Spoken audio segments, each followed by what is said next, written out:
Fighter jets roar over the Luzon Strait as amphibious vehicles land Filipino Marines on Ilocos Norte's beaches. The Philippines is flexing its muscles with its most ambitious anti-invasion drills ever, right next to Taiwan and the contested South China Sea. The message is clear: Manila is stepping up, ready to defend its sovereignty and play a key role in regional security. For decades, the AFP focused on jungle warfare and internal security, but as China pushed into Philippine waters, the need for coastal defense became urgent. The Scarborough Shoal standoff was a wake-up call, sparking a shift to territorial defense. Now, the AFP is modernizing, training for state-level threats and defending the nation's sovereignty at sea. The Comprehensive Archipelagic Defense Concept, or CADC, is the blueprint for the Philippines' new defense posture. CADC turns the nation's geography into an advantage, focusing on layered defense and denying adversaries freedom of movement. It's about projecting power from strategic locations, not defending every inch of coastline. The goal: create an anti-access area denial bubble around key areas like the West Philippine Sea and Luzon Strait. The AFP is structured in layers: long-range surveillance, modern effectors like jets and missiles, and ground forces to repel landings. Jointness is key. Navy, Air Force, and Army operate as one, sharing data and coordinating strikes. Recent drills tested this integration, turning CADC from theory into practice. The result is a defense-in-depth approach, maximizing deterrence and resilience.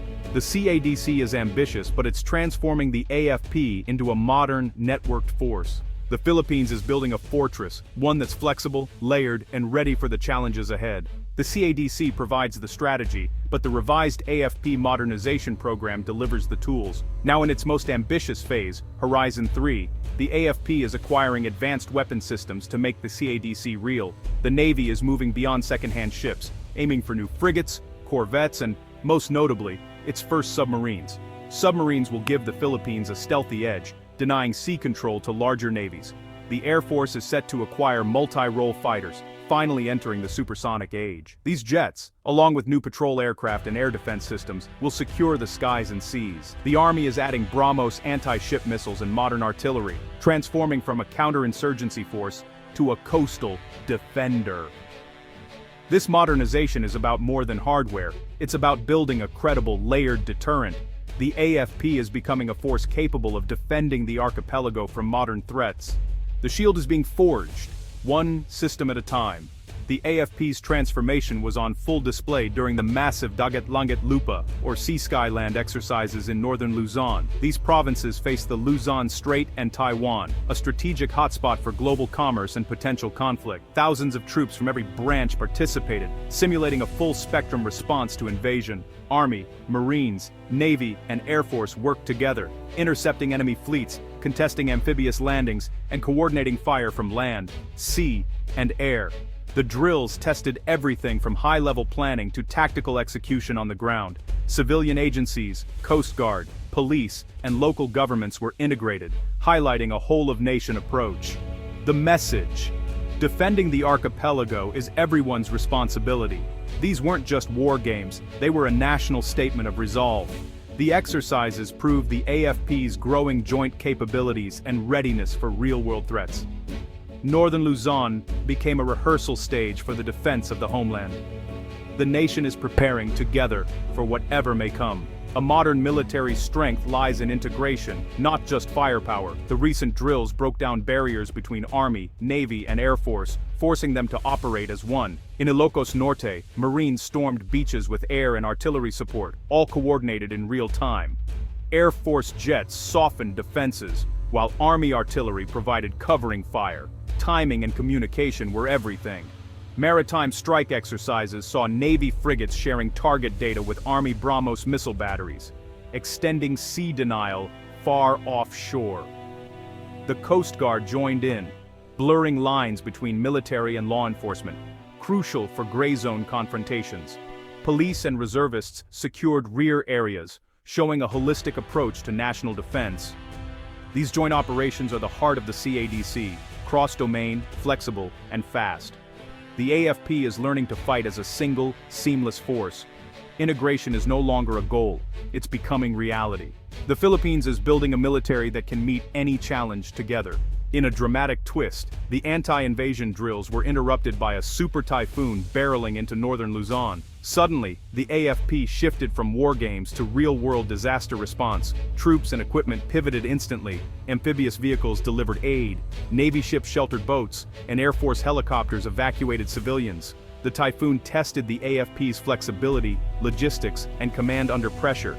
In the Philippines, disaster response is as vital as defense. 20 typhoons strike each year.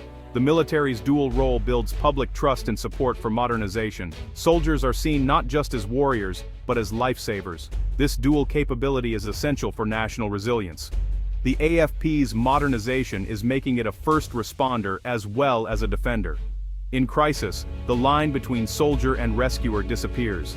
The Philippines' transformation is powered by its enduring alliance with the United States. The Mutual Defense Treaty and annual Balikatan exercises have grown in scale, now focused on external and maritime threats. U.S.-Philippine drills include joint island defense, and even sinking mock enemy warships. Training with U.S. forces accelerates the AFP's learning curve, especially as it acquires new jets and missile systems. The Enhanced Defense Cooperation Agreement gives U.S. forces access to key bases, upgrading infrastructure and pre-positioning equipment. U.S. presence deters aggression and signals a credible commitment to Philippine defense. Intelligence sharing and technology transfer give the AFP a clearer maritime picture and faster mastery of new systems. The alliance is a catalyst, not a crutch, helping the Philippines build self-reliance. Together, the two militaries are building seamless interoperability. The U.S. partnership is vital for the Philippines' rapid modernization and regional security. It's a force multiplier, not a substitute for Philippine resolve. The Philippines' new strategy is two-pronged military modernization and measured transparency. The government now documents and publicizes incidents of aggression in the West Philippine Sea, releasing photos and videos to the world. This transparency rallies domestic support, turning distant disputes into personal stories of Filipino fishermen and Coast Guard crews. Public outrage fuels political will for defense spending and assertive policy. Internationally, the evidence exposes China's actions, building a coalition of support among allies and partners. The dispute is reframed as a challenge to the rules-based order, not just a bilateral issue. Every act of coercion is broadcast globally, raising the diplomatic cost for aggressors. This strategy deters escalation and shapes the narrative. By combining hard power with smart public diplomacy, the Philippines is seizing the initiative. The battle is fought on the seas, and in the court of global opinion. The Philippines is defending its sovereignty on every front. The Philippines' ambitions are bold, but the challenges are real. Modernization costs billions. Submarines, fighters, and missiles strain a developing nation's budget. Sustaining funding amid competing priorities like health and education is a constant battle. New equipment demands trained personnel, maintenance, and logistics. Without these, the force is hollow. The AFP must balance external defense with lingering internal threats from insurgents. Stretching resources across both missions is a delicate act. Rapid transformation brings friction. Integrating new systems, rewriting doctrines, and retraining troops is daunting. The AFP is leapfrogging decades of development in just a few years. Success depends on leadership, commitment, and adaptability. The road is long, but the stakes, national security and sovereignty, are too high to falter. The Philippines is determined to meet the challenge, no matter how steep. The Philippines is on a historic journey, transforming from a land-centric force to a modern archipelagic defender. The CADC and Horizon 3 modernization are ambitious roadmaps aiming to turn the nation into a maritime fortress. Sustaining momentum requires steady funding, professional training, and institutional commitment. The AFP must refine its doctrines and rules of engagement, ready for both gray zone standoffs and high-intensity conflict. Alliances, especially with the US, Japan, and Australia, are vital enablers, not substitutes, for self-reliance. Integrating allied capabilities creates a collective deterrent stronger than any single nation. The future of the Philippines depends on safeguarding its sovereignty and maritime interests.